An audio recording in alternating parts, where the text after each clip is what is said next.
Hi everyone, tonight we're talking rosé, all things rosé, fun facts, and then we're going to be making a beautiful cocktail. We sure are. So welcome to Settlers Creek Winery, Friday Night Live.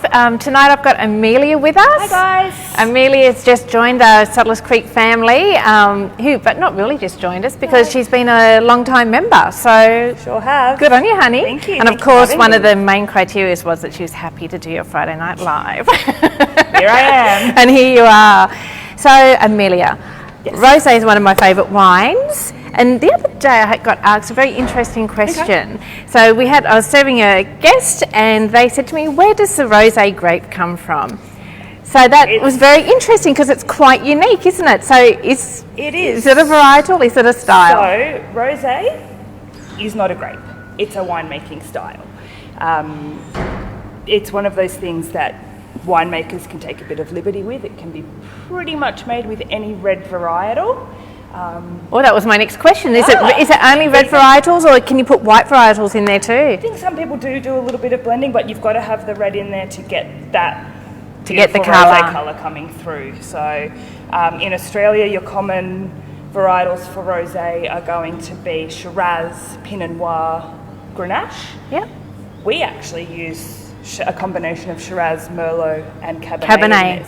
And this is one of my favourites because it is a Settlers Creek estate wine. So it's always a little bit closer to our heart, this one as well. Yeah. So let's just, that's one of my favourite things about it is the fact that it is so unique. Like everyone makes it a little bit differently because it is a style. It really allows a winemaker to be quite creative. It does. In what they do.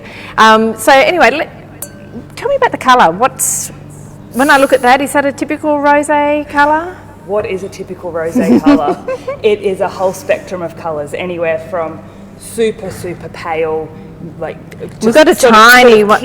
I know. Colour. We did drink this one, unfortunately. This one yesterday, but as you might be able to see, that is super pale all the way through to ours is probably a little on the darker side, but don't let colour indicate sweetness. I know, because often you might look at that and think it's almost like a cordial and a sweet cordial, right. And people will typically, if I know if I'm walking through, typically in the olden days before I knew everything about wine, I would think that that's a bit drier. Yeah.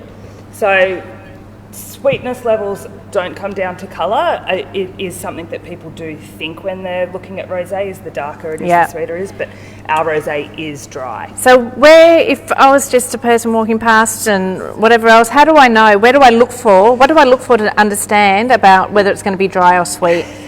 Again, it comes back to the varietal that's used. So you'll find look at the label. Look at the label. But it can also be the winemaker's technique that they've used on that. So sometimes it can be trial and error to find it. So we've got another rosé here, old school. Old school.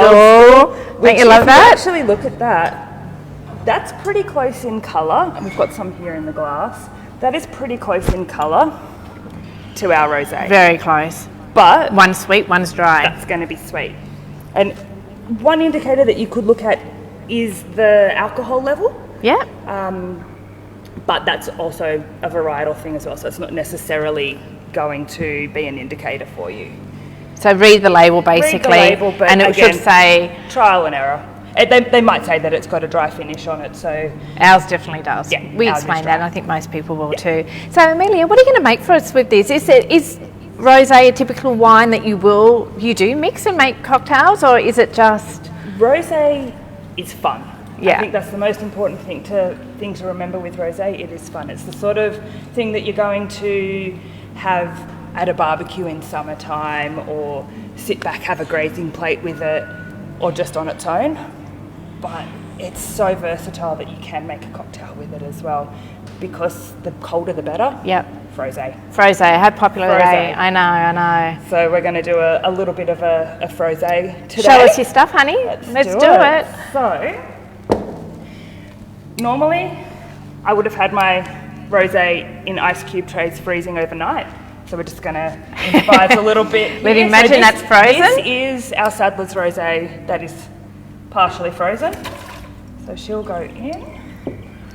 Frozen watermelon, about a cup. Watch for the splash. frozen cherries. Are they fresh or? These are just jar bought. You can buy frozen cherries actually already frozen at the supermarket. Oh, you can They'll work too. just as well. I like getting them in the jar because I like to make a cherry simple syrup to go with it. Okay. Oh, look So at you you can go. just use the syrup off those cherries. How did you make that? That is simply boiling down some sugar with the syrup on it until it comes to a boil, then let it cool down. We will also add in some gin. Now this gin has come from our wonderful neighbours up at the Hunter Distillery. I'm going to put in about 60 mils of gin into there. Keep going. I know, just pour it in. All right, so that's now 80 mils of gin. We're all good. And No one's because counting here. When it comes to watermelon and cherry, I like to have something to sort of just give it a little zing as well. So we're just going to put in a little bit of lime juice. You can even go a bit of mint Okay. as well. Yum. I think the mint sounds delicious in there. Oh, your ice? A little bit of ice. If not a Rosé. I know, if everything's frozen, you don't need to put the ice in because it's going to do that element for you. But because ours is a little bit not so frozen, and then it's just a matter of a blend. You've got to do the blending there.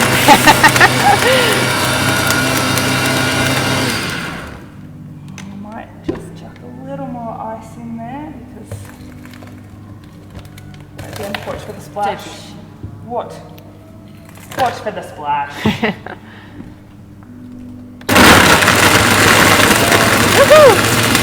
Blending there. Woo. Alright, look at that.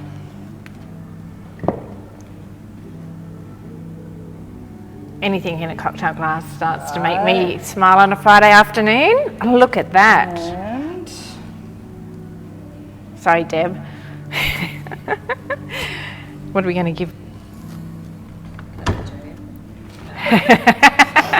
can't She's not forget missing Deb. out. There we go. And I like to just do a little garnish. So these are just some of the cherries that have been in that simple syrup. Oh, that looks delicious. A little wedge. Oh, yum. There we go. So do you think rosé is more a summertime drink? Is it seasonal? It is, and it's one of those things that because you want to drink it as cold as possible, and when it's still young and fresh, it's definitely not something that you're going to cellar. Okay. Summer is the perfect time, spring, summer, perfect time to drink To do it. your rosé. Cheers. Or your rosé. Cheers. Yum. Okay, I'm giving it a... Good work, Amelia. Good work. Guys, definitely we'll get this recipe up online over the weekend so you can... It'll be up there ready to go. That is delicious. And it's so easy. So It's easy. so easy. Well, the only bit that threw me off was reducing the... That's easy. That's easy. I'm sure it's Someone else easy. beat you. Bit of sugar syrup. Bit of sugar syrup.